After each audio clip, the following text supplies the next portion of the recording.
In the forgotten hills of eastern Kentucky, where morning mist still clings to valleys that time seems to have abandoned, there exists a documented case that has puzzled historians for nearly 2 centuries. To the remote Baptist congregation of Pine Hollow, a community so isolated that maps of the era barely acknowledged its existence, arrived the Reverend Ezekiel Morrison and his 9-year-old twin daughters, Rebecca and Rachel, in 1834. What happened during their 3-day stay was meticulously recorded in the personal journal of Pastor William Phillips, a document discovered in 1987 when the old church was finally demolished. So precise, so unnaturally accurate were the events described in the journal entries that modern psychologists have studied them extensively. Yet how 2 young children could possess knowledge that defied every rational explanation is something none can explain. The Morrison twins didn't just predict future events. They revealed secrets buried for decades, described people they'd never met, and spoke of tragedies that occurred years before their birth. But perhaps most unsettling of all, every single detail they revealed proved to be absolutely verifiably true. Only for those brave enough to confront mysteries that challenge our understanding of reality itself is this channel. Before we dive deeper into the Morrison case, make sure you're subscribed because we're about to uncover details that most historians refuse to discuss. And tell us in the comments what state are you listening from. Because what happened in Kentucky might have happened closer to your home than you think. Not with the supernatural, but with something far more unsettling, does the story begin, the possibility that some human minds can access information in ways science still cannot comprehend. A land caught between wilderness and civilization was the Kentucky of 1834, where communities like Pine Hollow existed in virtual isolation among the Cumberland foothills. Seeking religious freedom away from the denominational conflicts plaguing larger towns, 3 families had established this particular settlement in 1818. By the time the Morrison family arrived, Pine Hollow consisted of barely 200 souls, most related by blood or marriage, all bound by the strict Baptist doctrine that governed every aspect of their daily lives. Around a modest wooden church built with their own hands using timber from the surrounding hills centered the community. The only written records of births, deaths, marriages, and significant events were maintained by Pastor William Phillips, a learned man who had abandoned his comfortable life in Lexington to serve these frontier souls. His meticulous nature would prove crucial in documenting what was about to unfold. A familiar figure along the circuit of remote churches scattered throughout the Appalachian region was Ezekiel Morrison. Tall and weathered with prematurely gray hair that spoke of hardships beyond his 34 years. With his daughters, he traveled on foot, carrying only a worn leather satchel containing his Bible, a few personal items, and the journal where he recorded his spiritual observations. For 9 years he had been widowed, ever since his wife Sarah died giving birth to the twins during a terrible winter storm that had isolated their cabin for weeks. Striking in their identical appearance, yet completely different in temperament, were the girls, Rebecca and Rachel. Born first by mere minutes, Rebecca possessed an outgoing nature that drew people to her immediately. Her smile was infectious, her laughter genuine, and she spoke with the confidence of someone far older. Quieter and more observant, Rachel seemed to exist in her sister's shadow. Yet those who looked closely noticed that she often began sentences that Rebecca would finish, or answered questions directed at her sister before Rebecca had a chance to respond. Particularly noteworthy among the circuit preachers was the Morrison family because of Ezekiel's reputation for bringing spiritual renewal to struggling congregations. Stories followed them from church to church. Tales of backsliders returning to faith, of communities resolving long-standing conflicts, of spiritual awakenings that lasted for years after their departure. To Ezekiel's passionate preaching some attributed this, but those who observed more carefully noticed that the real changes often began after private conversations with the twins. Particularly difficult had been the journey to Pine Hollow. Late autumn rains had turned the mountain paths into treacherous mud, and Ezekiel had been forced to carry Rachel for the final 5 miles when she developed a fever. At sunset on November 15, 1834, they arrived, just as Pastor Phillips was concluding evening prayers with the handful of congregants who attended weekday night services. Later, Phillips wrote that his first impression of the family was one of profound weariness, not just physical, but spiritual. Travel-stained and patched were Ezekiel's clothes, his boots worn thin from countless miles of mountain paths. Close to their father clung the girls. Still pale from her fever was Rachel, Rebecca's usual brightness dimmed by exhaustion. Yet something in their eyes, an alertness, an awareness that seemed inappropriate for children their age, made Phillips feel inexplicably uneasy. To many traveling preachers over the years had the congregation of Pine Hollow extended hospitality. But from the very beginning, there was something different about the Morrisons. That first evening, as the family shared a simple meal with the Phillips family, Rebecca asked the pastor's wife about her garden, specifically inquiring whether the roses by the eastern fence had recovered from the blight that nearly killed them 3 summers ago. Her spoon had dropped by Mrs. Phillips, staring at the child in amazement. Indeed, the rose blight had occurred 3 years prior, devastating her prized flower garden, but it was not something she had mentioned to anyone outside the immediate community. When pressed, Rebecca simply smiled and said she had dreamed about roses while walking, and somehow knew that Mrs. Phillips grew the most beautiful ones in the county. Merely the first of many that would challenge everything the Pine Hollow community believed about the natural world would this incident, recorded in Pastor Phillips's journal that very evening, proved to be.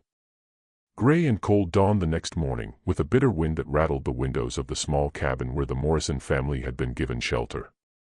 Early, as was his custom, rose Pastor Phillips to prepare for the day's sermon. He found Ezekiel already awake, sitting by the dying embers of the fire, his Bible open, but his eyes staring into the distance with an expression of deep concern. "The girls had disturbing dreams last night," Ezekiel explained when Phillips inquired about his troubled demeanor. "They often dream of the places we're going to visit, but these dreams were different, darker."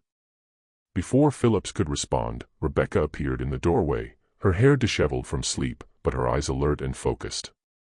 "Pastor Phillips," she said in her clear, childish voice. "In your church, beneath the 3rd floorboard from the altar, there's something hidden that shouldn't be there. Rachel dreamed about it, and I dreamed about why it's hidden." A chill that had nothing to do with the morning air felt the pastor.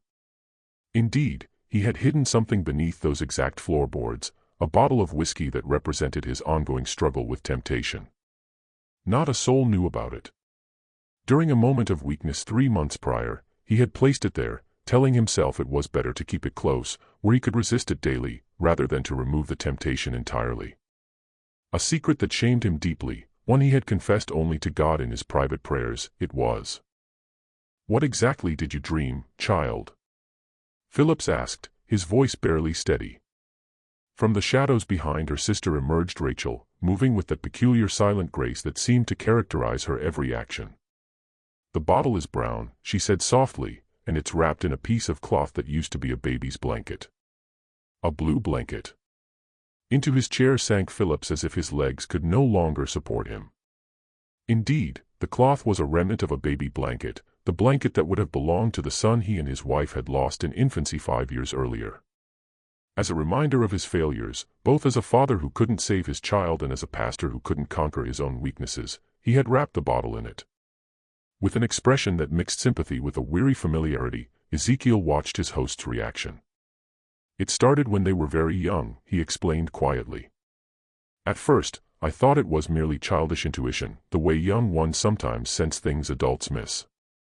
But as they grew older, their insights became more specific, more impossible to explain through natural means. For the rest of their lives would that Sunday service be remembered by every member of the Pine Hollow congregation." Powerful, but not unusual for a circuit preacher, was Ezekiel's sermon, a passionate call for spiritual renewal and confession of sins. What happened afterward was what defied all rational explanation. As the congregation began to file out, Rebecca approached Samuel Turner, a prosperous farmer known for his generosity to the church and his standing in the community. She looked up at him with her innocent blue eyes and said, "Mr. Turner, the money you've been taking from the church collection isn't really stealing if you put it back, is it? Papa says God forgives those who repent." From Turner's face drained the color. For 6 months, he had been skimming small amounts from the collection plate to cover debts from a failed investment in a Louisville business venture. Once his financial situation improved, he had told himself he would replace every penny, but the missing money had been eating at his conscience like a cancer. Before Turner could respond, Rachel moved to stand beside her sister, and addressed Martha Whitfield, the elderly widow who served as the church's unofficial moral authority. "Mrs. Whitfield, your husband didn't die in the farming accident, did he? He's still alive somewhere and that's why you hide the letters." As if she might faint, the elderly woman swayed. Indeed, her husband had abandoned her and their children 15 years earlier, taking their savings and disappearing one night without explanation. To preserve her dignity and her children's future in the community, she had fabricated the story of his accidental death. The letters Rachel mentioned were the occasional correspondence she received from him pleading for forgiveness and describing his new life in Missouri. She had never spoken of them to anyone. One by one, the twins moved through the congregation, speaking quietly to various members. To Dr. Hayes, they mentioned patients who had died under his care due to his lack of proper medical training. To the Miller family, they spoke knowingly of the son they kept hidden in their attic, a young man whose simple mind made them ashamed before their neighbors. To young Thomas Brett, they described in detail his secret meetings with Elizabeth Carter, the married woman whose husband traveled frequently on business.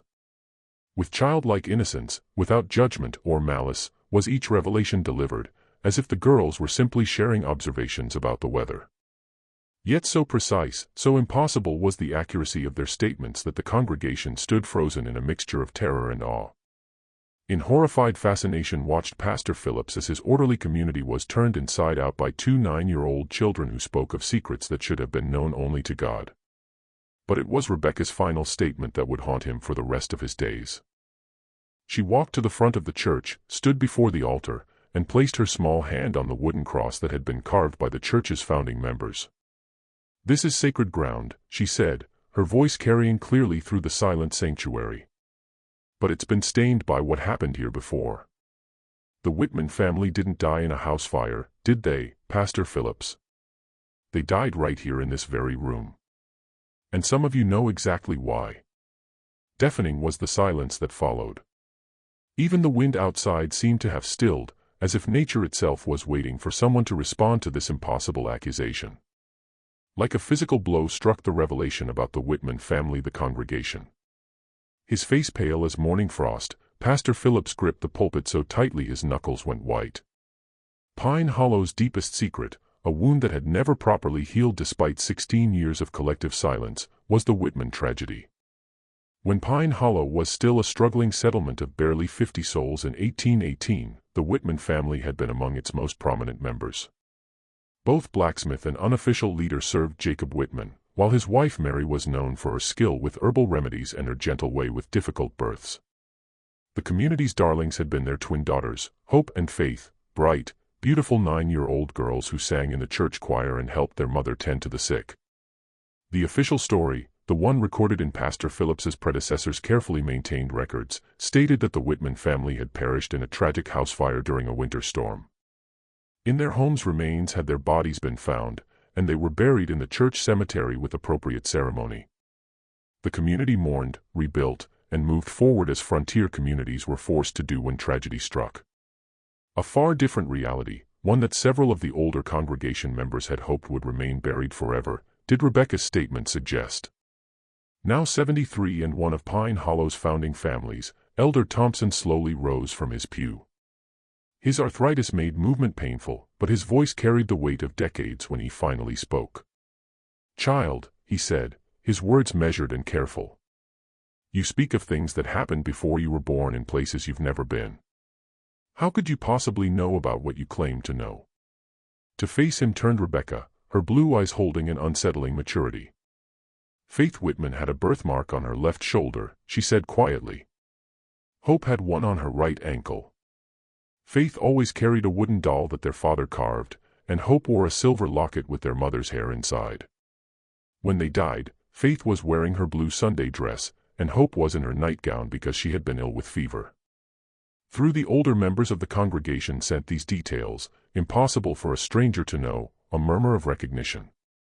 His arm was clutched by Elder Thompson's wife, her eyes wide with recognition and fear. "The night they died," Rachel continued, her voice soft but clear. "It wasn't a house fire that killed them. They came to the church seeking sanctuary because someone was hunting them. They hid behind the altar, but they were found anyway." So quiet had the church grown that the sound of breathing seemed unnaturally loud. Fragments of conversations he had heard over the years found himself remembering Pastor Phillips. Whispered words that stopped when he entered a room. Meaningful glances between the older members when certain topics arose. The way some families always left flowers at an unmarked spot in the cemetery. Still shaken by the earlier revelation about his financial transgressions, Samuel Turner stood up abruptly. "This is madness," he declared, though his voice lacked conviction. "These children are speaking nonsense, making up stories to frighten us. There's no way they could know such things." But even as he spoke, other details began emerging from the congregation. Mrs. Carter, Elizabeth's mother-in-law, whispered something about blood stains that had appeared on the church floor years later, stains that couldn't be cleaned no matter how hard they scrubbed. Old Benjamin Foster mentioned the strange sounds that sometimes echoed from the church late at night, sounds like children crying that had been dismissed as whined through the loose boards. Despite his earlier embarrassment about his medical qualifications, Dr. Hayes found himself speaking up with clinical precision. "I've always wondered about the church's foundation," he said slowly. "When I helped repair the eastern wall 3 years ago, we found what looked like, well, what could have been bone fragments mixed with the original mortar." Heavy in the air hung the implications of his statement. If the Whitman family had indeed died in the church, if their bodies had been secretly interred within its very foundations, then every service, every prayer, every moment of worship had taken place over their unmarked graves. Throughout these revelations had been standing silently Ezekiel Morrison, his weathered face showing deep concern, but no surprise. In other communities he had witnessed similar scenes, watched as his daughter's impossible knowledge unraveled carefully maintained lies, and brought long-buried truths into the light. "Mr. Morrison," Pastor Phillips said, his voice strained. "How do your daughters know these things? What manner of gift allows them such insight?"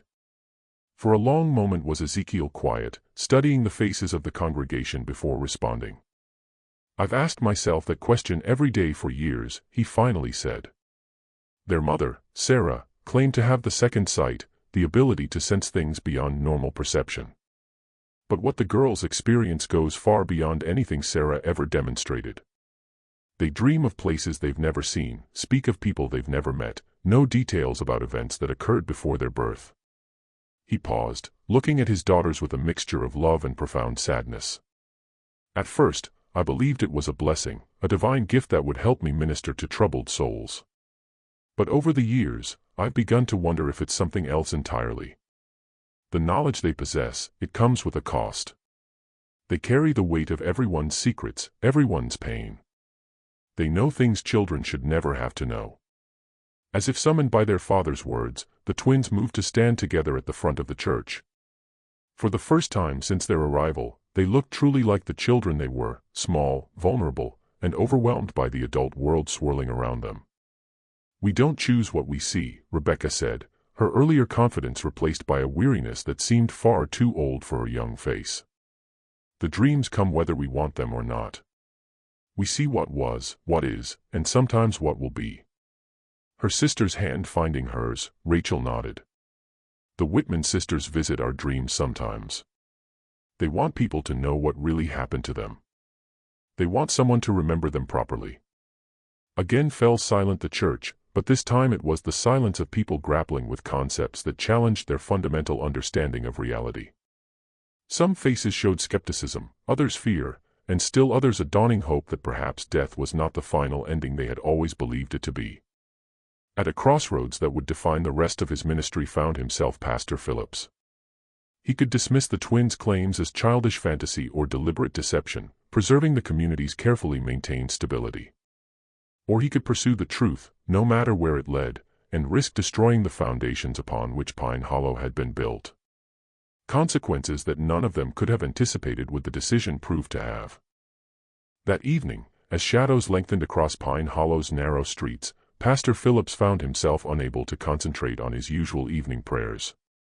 To his core had the twins' revelations shaken him, not just because of their accuracy, but because they had forced him to confront questions he had been avoiding for years.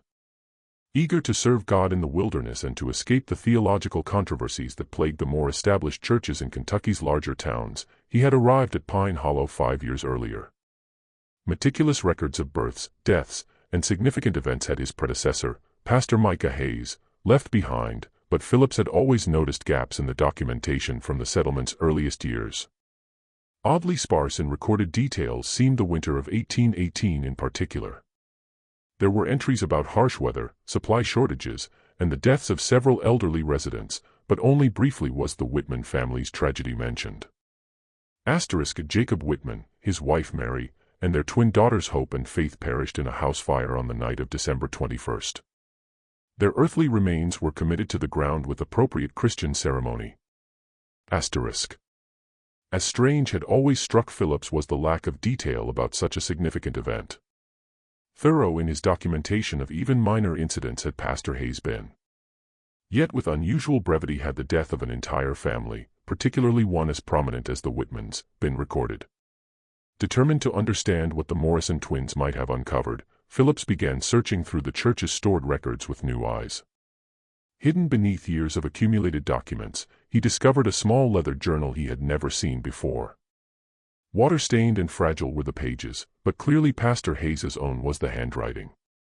By candlelight that night would what Phillips read change his understanding of Pine Hollow's history forever. That Pastor Hayes had been deeply troubled by the circumstances surrounding the Whitman family's death was revealed by the journal. According to his private notes, something disturbing about certain members of the community had Jacob Whitman discovered, something significant enough that he had demanded a public confession and reparation. Clearly stated wasn't the nature of the discovery, but Hayes's entries suggested it involved financial impropriety and possibly worse. On the night of December 20, 1818, apparently Jacob Whitman had confronted several community leaders in a heated meeting that lasted until well after midnight. Of raised voices, accusations of theft and corruption, and threats of exposure that would destroy the reputations of some of Pine Hollow's most respected families, wrote Hayes. Particularly chilling was the final entry, dated December 22nd. The Lord forgive us all for what was done. Jacob and his family came to the church seeking sanctuary, but they were followed. I heard the children crying, then silence. When morning came, we found them as they had been left. Elder Thompson and the others insisted we must protect the community's future, that the truth would destroy us all. I have agreed to their plan. May God have mercy on my soul. With trembling hands set down the journal Phillips. Staggering were the implications. At all hadn't the Whitman family died in a house fire? In the church itself had they been murdered, and the community's leaders had conspired to cover up the crime. But how could the Morrison twins possibly know details that had been hidden for 16 years? How could they describe the children's clothing, their personal belongings, their physical characteristics with such precision? By a soft knock at his door was his contemplation interrupted. Opening it, he found Rebecca standing in the moonlight, still wearing her simple dress, but with her hair neatly braided as if she had been awake and preparing for something important. Pastor Phillips, she said in her clear, childish voice. You found Pastor Hayes's journal, didn't you? The one he hid behind the loose stone in the foundation. In amazement stared at her Phillips. Indeed, in exactly that location had he found the journal, guided by a subtle draft that had led him to discover the loose stone. How did you know where to tell me to look? He asked. In a dream showed me Faith, Rebecca replied matter-of-factly. She said Pastor Hayes was a good man who was forced to do bad things. She wanted someone to know the truth. The casual way she spoke of receiving guidance from a long-dead child sent chills down Phillips's spine. Rebecca, he said carefully, what exactly do you see when you have these dreams? Serious grew the child's expression, and for a moment, Phillips could see the burden she carried. We see everything, she said simply. Not just what happened, but why it happened. The men who killed the Whitman family didn't plan to hurt anyone. They just wanted Jacob to stay quiet about what he'd discovered. What had he discovered? Past him into the cabin looked Rebecca, where he could see Rachel sitting by the window staring out at the church cemetery. The money for the church building didn't come from donations, she said. Some of it was stolen from travelers passing through the valley. Jacob found out about it when he was asked to make horseshoes for horses that belonged to dead men. In Phillips's mind began falling into place the pieces. The early years of Pine Hollow had been marked by frequent reports of travelers disappearing along the mountain paths. Officially, to natural dangers, bears, falls, exposure to harsh weather, had these disappearances been attributed. But if evidence that some travelers had been deliberately murdered and robbed had Jacob Whitman discovered? With blood money was built the church, Rebecca continued, her young voice carrying a weight of understanding that should have been impossible at her age. That's why faith and hope can't rest. Their blood was spilled on ground that was already cursed. With a truth more horrible than anything he had imagined found himself face to face Phillips, the church he had devoted himself to serving, the sanctuary where he had prayed for guidance and comfort, had been constructed with the proceeds of murder and had itself become the site of even greater violence.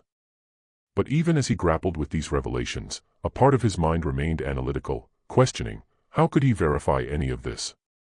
How could he distinguish between supernatural knowledge and an elaborate deception? Sooner than he expected would the answer come, and from a source that would challenge every rational explanation he might have constructed. To Pine Hollow brought the next morning an unexpected visitor. As the Morrison family prepared for their departure, their planned 3-day stay having already been extended to accommodate Sunday's dramatic revelations, a lone horseman approached the settlement from the Eastern Trail. A man in his 50s was the rider, well-dressed in the manner of town folk with a bearing that suggested education and authority.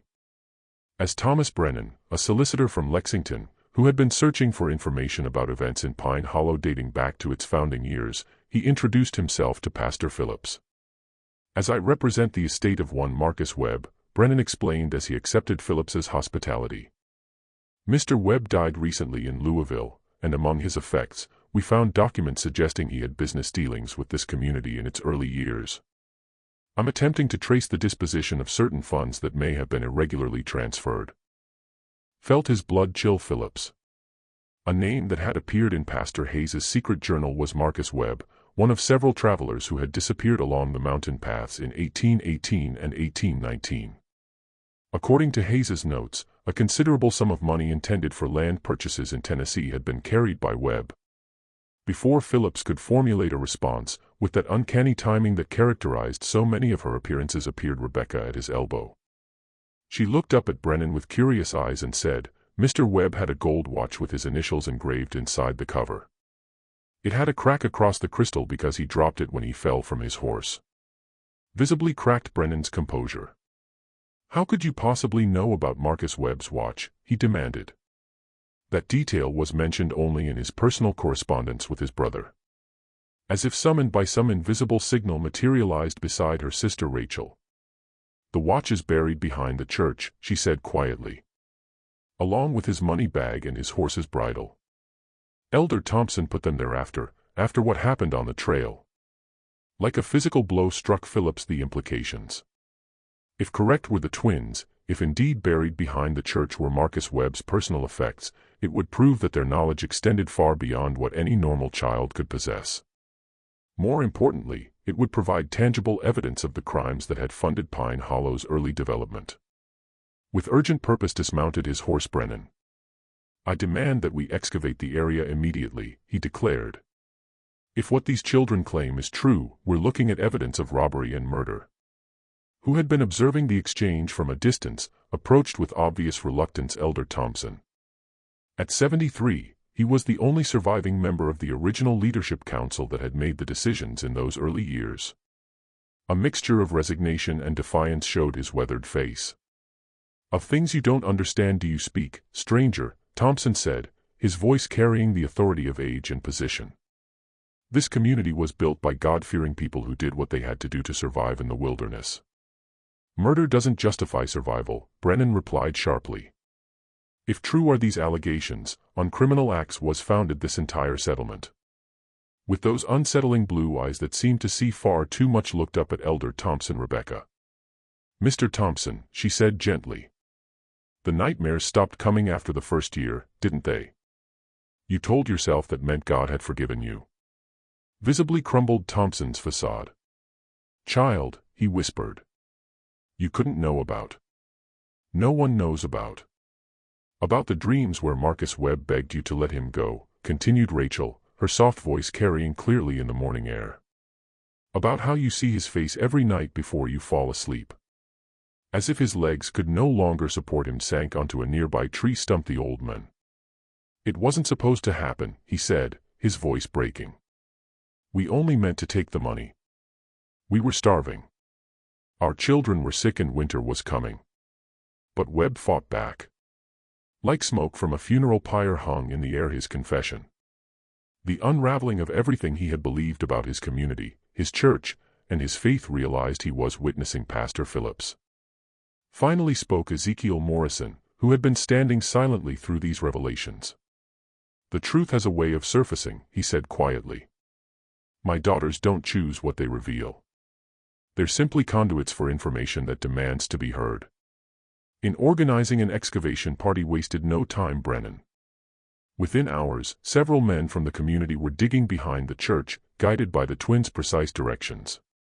With growing dread watched Pastor Phillips, knowing that each shovelful of earth brought them closer to evidence that would destroy Pine Hollow's carefully constructed mythology. Deep didn't they have to dig? 3 feet below the surface, their shovels struck something metallic. Carefully brushing away the soil, they uncovered a tarnished gold pocket watch. Indeed, cracked was its crystal as Rebecca had described. Clearly visible inside the cover were the initials MW. Beside the watch lay a leather money bag, its contents long since deteriorated, but its presence undeniable. Though rotted by years of burial, the horse's bridle was still recognizable for what it had been. With the methodical precision of a man accustomed to building legal cases, examined each item. Brennan exactly matches the description in Marcus Webb's correspondence. Does this watch, he announced. The crack across the crystal, the engraving, even the unusual chain link. Everything is precisely as his brother described it. But the most damning confirmation provided was Elder Thompson's reaction. With the expression of someone seeing ghosts, stared at the recovered items. The old man, his lips moving in what might have been prayer or confession. There were others, he said finally, his voice barely audible. Webb wasn't the first, and he wasn't the last. The trail through these mountains was perfect for what we needed to do. Travelers came through regularly, usually alone, often carrying money for land deals or business ventures. Clear was becoming the scope of the crimes. Through hard work and divine providence hadn't Pine Hollow been built. Through a systematic campaign of robbery and murder that had lasted for years had it been financed. But even as the evidence mounted, with questions that transcended the immediate crimes, found himself grappling Phillips. How could the Morrison twins know details that no living person should possess? How could they describe victims they had never met? Crimes that had occurred before their birth. Locations of evidence that had been hidden for decades. More disturbing than any rational explanation he might have constructed would the answers prove, and they would force him to confront the possibility that death was not the ending he had always believed it to be. As the sun set over Pine Hollow that evening, casting long shadows across the excavation site and the church cemetery beyond, realized Phillips that at a crossroads stood his community. After 16 years of careful concealment was finally emerging the truth. But with it came questions that challenged everything they had been taught to believe about justice, redemption, and the nature of reality itself. Together in the growing darkness stood the Morrison twins, their small figures silhouetted against the church that had been built with blood money and consecrated with innocent blood. To something only they could hear seemed they to be listening. Toward the cemetery where so many secrets lay buried beneath unmarked graves were turned their faces. Reckoning would tomorrow bring, but to the dead, who had finally found their voices through 2 9-year-old children who possessed knowledge that defied every rational explanation, belonged tonight. Gray and cold over Pine Hollow broke dawn, bringing with it a delegation of officials from the county seat. Fast had traveled word of the previous day's discoveries, and no time in contacting the authorities had wasted Solicitor Brennan. By mid-morning, the small settlement found itself host to a county sheriff, a territorial judge, and 2 federal marshals who had been investigating the disappearances of travelers along the mountain trails for years. In the church itself had established his temporary court Judge Harrison, a stern man with silver hair and piercing gray eyes.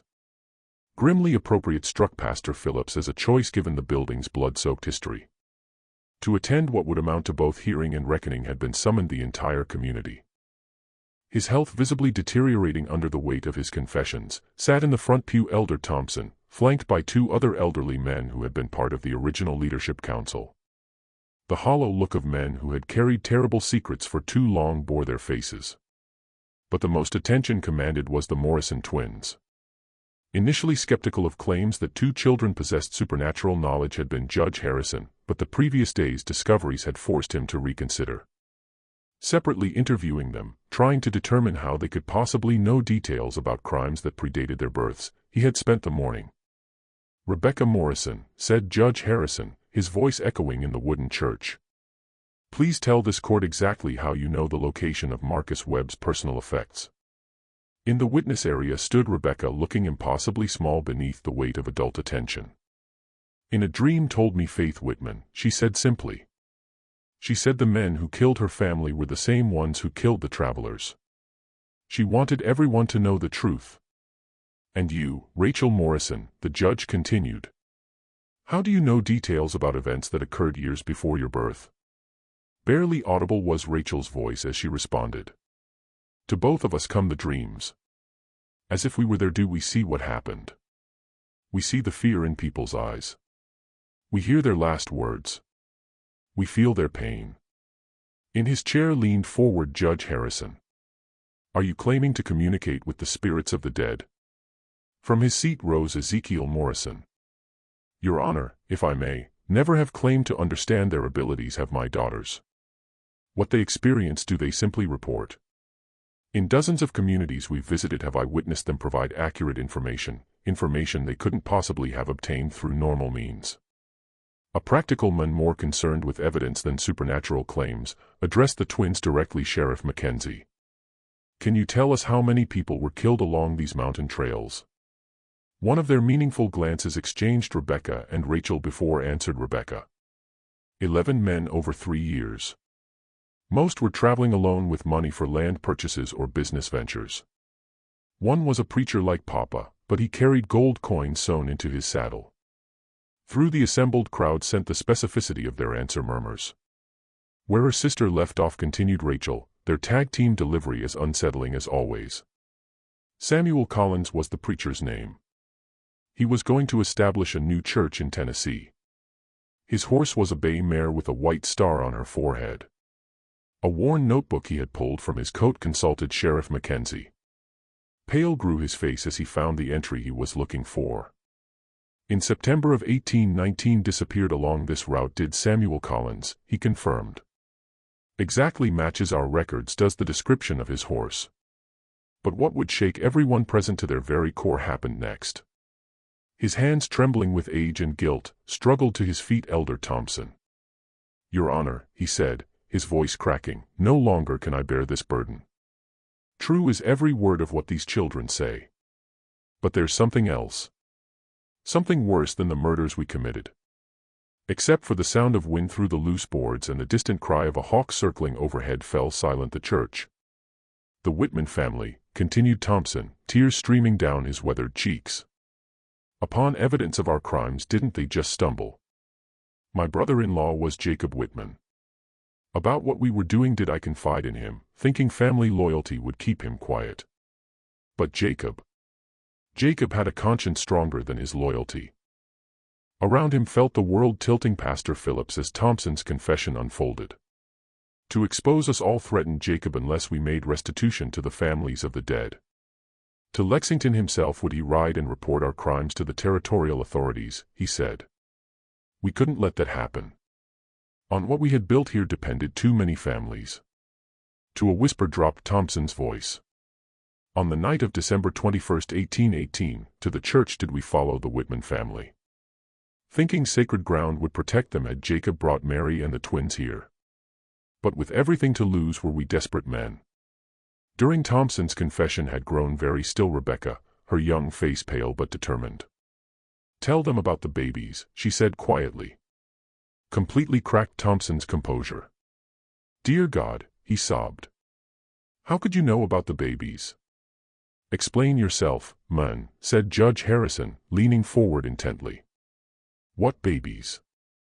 "With child was Mary Whitman when we killed her," said Thompson, the words seeming to tear from his throat. 8 months along with twins. "Might have lived," said the doctor, if we had gotten help instead of." He couldn't finish the sentence. Her soft voice carrying clearly through the stunned silence, stepped forward Rachel. "That's why so clearly can we see everything. The only children who died that night weren't Faith and Hope Whitman. With them died their unborn sisters. For justice are crying out for souls. Through the assembled crowd sent Rachel's statement shockwaves.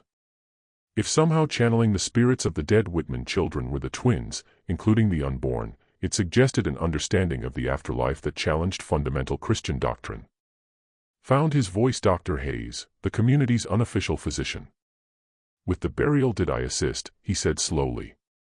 We found evidence of the pregnancy, but too young to have souls. Did we tell ourselves the babies had been, that proper burial rites wouldn't they need? To God matters every soul, said firmly Ezekiel Morrison. No matter how brief, has eternal significance every life.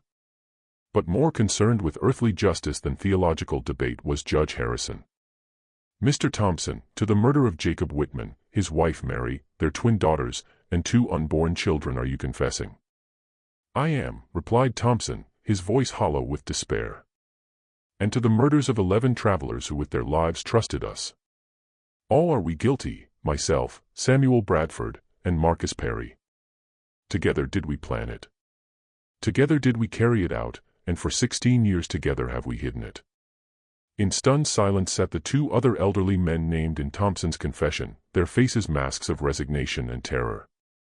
Too heavy to bear had finally become the weight of 16 years of collective guilt. To stop him raised a hand Judge Harrison as Sheriff Mackenzie stood and began placing the 3 men under arrest. Before with formal charges we proceed, the judge said, need to understand how these children could possibly know details that were never recorded, never spoken of, never shared outside the circle of perpetrators. With those unnaturally knowing blue eyes looked up at the judge. Rebecca. Your Honor, she said in her clear, childish voice, too big to stay buried forever are some truths. For someone to hear their story have been waiting 16 years, the Whitman sisters and their unborn babies. But how do you hear them? Pressed Judge Harrison. What mechanism allows this communication? At the front of the church joined her sister Rachel. Any more than you do, don't we understand it, she said. Honestly. Since we were very small have we had dreams about places we've never been and people we've never met. Of second sight had our mama the gift, says Papa, but different is what we experience. Different how? One of their meaningful glances exchanged Rebecca and Rachel before answered Rebecca. About living people could Mama sense things, their emotions, their intentions, their hidden thoughts. But beyond that see we. The echoes that tragedy leaves behind see we, especially when innocent blood is spilled. With growing concern had been listening to his daughters Ezekiel Morrison. Your Honor, he said, years trying to understand my daughter's abilities have I spent. Throughout Kentucky and Tennessee with ministers, doctors, and scholars have I consulted. None can explain it, but all have witnessed its accuracy. For a long moment was quiet Judge Harrison, studying the twins with a mixture of fascination and unease. Miss Rebecca, Miss Rachel, he said finally, if truly possessed this gift do you, then perhaps where the bodies of the other victims were disposed of can you tell us? Like incense smoke hung in the air the question, heavy with implication. If locate the remains of Marcus Webb and the other murdered travelers could the twins, it would provide the final proof needed to close cases that had baffled authorities for years. As if listening to something only she could hear closed her eyes Rebecca. East of town in the old mine shaft are some, she said after a moment. Into Devil's Creek, where deepest runs the current, were others thrown, but beneath the church floor were 3 buried, their bones mixed with the foundation stones. Through the congregation sent a collective shudder the revelation that 3 murder victims had been interred beneath the church itself. With horror realized Pastor Phillips that over the unmarked graves of innocent men had he been conducting services, celebrating communion, and offering prayers for salvation while standing directly. For direction looked to Judge Harrison Sheriff Mackenzie. Your Honor, if these claims are to verify we need to excavate the church floor itself will we? And we will, grimly replied Judge Harrison. But first, the full scope of these crimes want I to understand. Back to Elder Thompson turned he. Where is the money stolen from these victims? What was done with their possessions? Toward the church building around them gestured weakly Thompson. Into building our community went everything. The church, the school, the mills, with blood money was all of it built. For righteous purposes if we used the money, would God forgive us? Did we tell ourselves we were creating something good from something evil?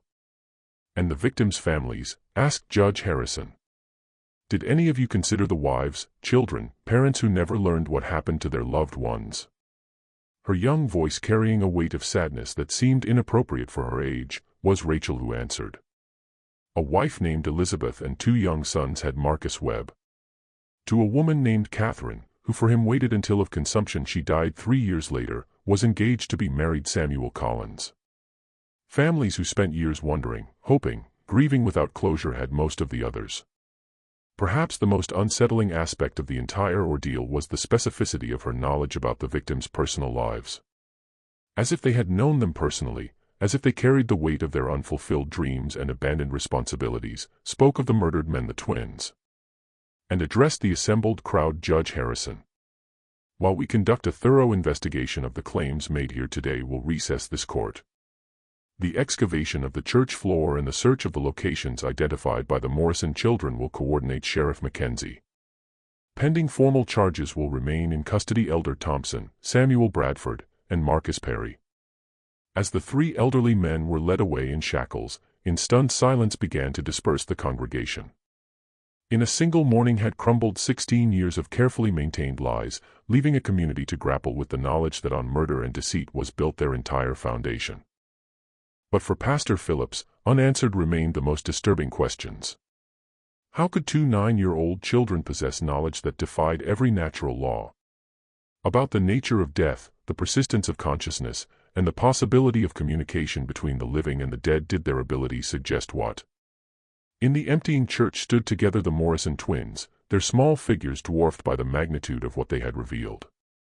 Drained by the emotional weight of channeling so much pain and injustice, seemed they tired. "Papa," quietly said Rebecca. "Now can we leave?" Louder are getting the voices, and hard to keep them all straight, is it? Close gathered his daughters Ezekiel Morrison, his weathered face showing deep concern for the burden they carried. "Soon," he promised. "But first, what you've shown them need to help these people understand." As the sun reached its zenith over Pine Hollow, casting sharp shadows across the church cemetery and the excavation site behind the building, for revelations that would challenge everything they thought they knew about justice, redemption, and the eternal consequences of earthly actions, prepared the community. From 16 years of darkness was finally emerging the truth. But with it came questions that for the rest of their lives would haunt everyone present. 3 days took the excavation of Pine Hollow's church floor. Under Judge Harrison's supervision, working methodically through the packed earth beneath, began carefully digging Sheriff Mackenzie's team after removing the wooden planks. With chilling accuracy confirmed what they found the Morrison twins' claims. Beneath the sanctuary lay buried 3 complete skeletons. Indeed, mixed with the foundation stones were their bones, as Rebecca had described. From missing person reports dating back to 1818 and 1819 matched descriptions personal effects found with the remains. To Joshua Patterson, a land surveyor who had disappeared while mapping territorial boundaries, belonged a gold ring bearing the initials J.P. As belonging to William Morse, a merchant whose family for him had searched across 3 states, was identified a silver-handled knife. But the most disturbing confirmation of the twins' impossible knowledge provided the 3rd set of remains. Around the skeleton's neck was a distinctive copper cross that in great detail by the family of Robert Chen, a traveling minister who had vanished while carrying donation money for a new church in Tennessee, had been described. As each piece of evidence was carefully catalogued, undeniably clear became the scope of Pine Hollow's crimes. A single act of desperate violence had this not been, but a calculated campaign of murder and robbery that for years had lasted. His silver hair seeming to have gained more gray during the investigation, addressed the reassembled community on the 4th day. Judge Harrison. "Overwhelming is the evidence before this court," he announced. Between 1818 and 1820 were murdered 11 men along these mountain trails. Their killers to build this settlement used the stolen money, then by murdering the Whitman family to protect their secret compounded their crimes. Before the judge in shackles stood Elder Thompson, Samuel Bradford, and Marcus Perry, their faces showing the hollow exhaustion of men who for too long had carried unbearable guilt. At their advanced ages, knew they that never to see freedom again would they live. The most disturbing aspect of these crimes, continued Judge Harrison, is not their brutality, but their calculated nature. In passion or desperation didn't kill these men. A systematic method for identifying and murdering travelers created they, then as a godly community presented what they built used they their victims' money. With a growing sense of spiritual crisis, listen to the judge's words, Pastor Phillips. Everything he had devoted himself to serving, the church, the community, the shared faith that bound them together, on a foundation of innocent blood had been built. In a place so thoroughly corrupted by evil could he continue to minister how? But the most profound insight into the spiritual implications of Pine Hollow's crimes provided were the Morrison twins. "Judge Harrison," said Rebecca, her clear voice carrying easily through the packed church. "About forgiveness may we speak?" With a mixture of amazement and respect looked down at the 9-year-old girl the judge. After 3 days of witnessing her impossible knowledge proved accurate in every detail, carefully to anything she said had he learned to listen. "Of course, child," he said. "What would you like to say?" At the front of the church beneath the wooden cross that over 16 years of collective deception had presided moved to stand together Rebecca and Rachel. "The Whitman sisters want everyone to know that forgive the men who killed them, do they?" said Rebecca. "That fear makes people do terrible things, understand they?" As she so often did, continued the thought Rachel. "But consequences doesn't erase forgiveness. Earthly justice must face the men who committed these crimes, and with the families of the victims must the community find a way to make things right." Solemnly nodded Judge Harrison. "With that assessment agrees the court. For multiple counts of murder and robbery will face trial Elder Thompson, Samuel Bradford, and Marcus Perry. But what of the community itself? What of the church and buildings constructed with stolen money?" His weathered face reflecting deep thought, was Ezekiel Morrison who answered. "Your Honor, in Scripture find we that upon the children need not be visited the sins of the fathers. Over convenience if choose righteousness the children, can be redeemed this community, but only through confession, restitution, and genuine repentance." For the first time since the investigation began found his voice Pastor Phillips. "Anew must be consecrated the church building itself," he firmly said. "The remains found beneath the floor will we remove and properly bury. To the extent possible will we identify and compensate the victims' families, and to ensure these crimes are never forgotten will we establish a memorial." From his notes looked up Solicitor Brennan, who everything for his legal records had been documenting. "Significant restitution alone is entitled the Marcus Webb estate," he said.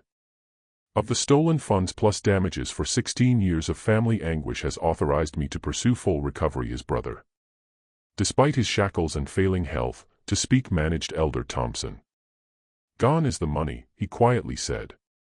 "Over the years on community improvements, individual family needs, church maintenance was spent. Nothing left to give have we. Then responsibility bears the community itself," declared Judge Harrison. "With stolen money constructed where the buildings will be sold. To victims' families as partial restitution will be distributed the proceeds. As a settlement will effectively cease to exist." Pine Hollow. Like a physical blow struck the assembled crowd the implications of the judge's decision. Their homes, their church, their entire community structure would lose families who in Pine Hollow had spent 16 years building lives. Uprooted would be children, displaced elderly residents, by the crimes of their leaders destroyed a generation of stability.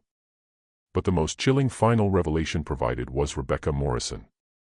"Judge Harrison," she said, her young voice carrying an authority that at her age seemed impossible. "Something else about Pine Hollow need to know you.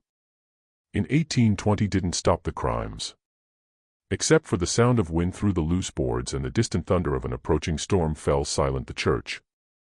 "What do you mean, child?" asked Judge Harrison, though his tone suggested sure he wasn't that wanted to know the answer. He. Beside her sister stepped forward Rachel. "The mine shaft where some of the bodies were thrown, just a place where old crimes were hidden, isn't it? Along these mountain trails are still disappearing people." In his chair straightened Sheriff Mackenzie. "Are you saying have continued these murders?" "Not the same people," clarified Rebecca. "Now are too old most of the original killers. But from their example learned others, the techniques, the locations, the methods of disposing of evidence. With its creators doesn't die knowledge like that." Through the assembled crowd sent shockwaves the implications of her statement. If correct were the twins, a tradition of violence that for decades had persisted, claiming additional victims whose disappearances to natural dangers had been attributed, had Pine Hollow's crimes spawned. From his chair rose Judge Harrison, his face grim with determination. "Sheriff Mackenzie, immediately we'll need to expand our investigation. Connected to this location are more recent crimes. If there, all must we uncover them." As the legal proceedings continued around them, together stood quietly the Morrison twins, their impossible burden after 3 days of revelation and testimony finally lifted. For the dead, conduits for justice denied, instruments of truth that no longer could be suppressed had they served as voices. Close gathered his daughters Ezekiel Morrison, his weathered face showing deep relief mixed with concern for what lay ahead. "Ready to leave this place, are you?" he gently asked. One final time looked around the church. Rebecca, her blue eyes taking in the wooden walls, the simple cross, the faces of people whose lives by her testimony had been forever changed. "Quieter now are the voices," she softly said. "Can rest faith and hope." Her sister's hand finding hers, nodded Rachel. "But other places, other voices will there be? Papa, all this sadness do we have to carry? Why?" To his daughter's level knelt down Ezekiel, his eyes bright with unshed tears.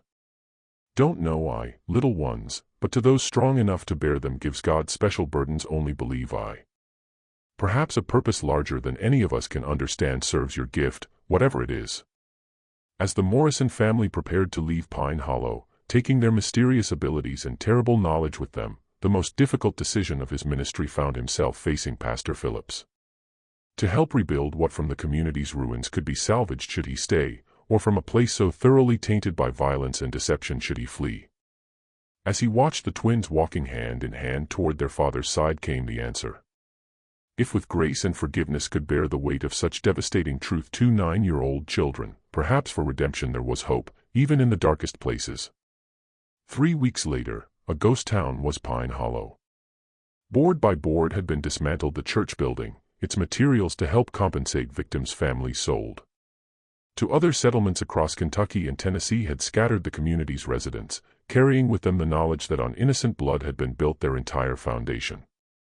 But across the region in churches, to spread began a new story. The story of 2 young girls who possessed knowledge that defied rational explanation, who for the dead and instruments of long-delayed justice served as voices. As frontier superstition dismissed some, the tale, as evidence of divine intervention in human affairs, embraced others. Through the remote churches of Appalachia continued their circuit the Morrison family, and continued to follow them reports. Spiritual renewal experiencing communities. Through impossible knowledge possessed by twin girls who with the authority of prophets despite their tender age spoke coming to light long-buried secrets. 47 pages filled Judge Harrison's final report on the Pine Hollow investigation and documented crimes spanning more than 2 decades. In legal texts for generations would be quoted his concluding paragraph. Our fundamental assumptions about the nature of justice, truth, and the persistence of moral accountability beyond the grave challenges this case. While the source of the Morrison children's knowledge cannot explain science, cannot be disputed the accuracy of their testimony. Perhaps forever remain buried, destined to some truths are indeed too important. Eventually in eastern Tennessee established a new ministry. Pastor Phillips, with the remainder of his career helping communities confront difficult truths and seek genuine redemption, spent the 3 days in Pine Hollow when with knowledge that no living person should have possessed had torn apart 16 years of carefully constructed lies 2 9-year-old girls never forgot. Never solved was the mystery of Rebecca and Rachel Morrison's abilities.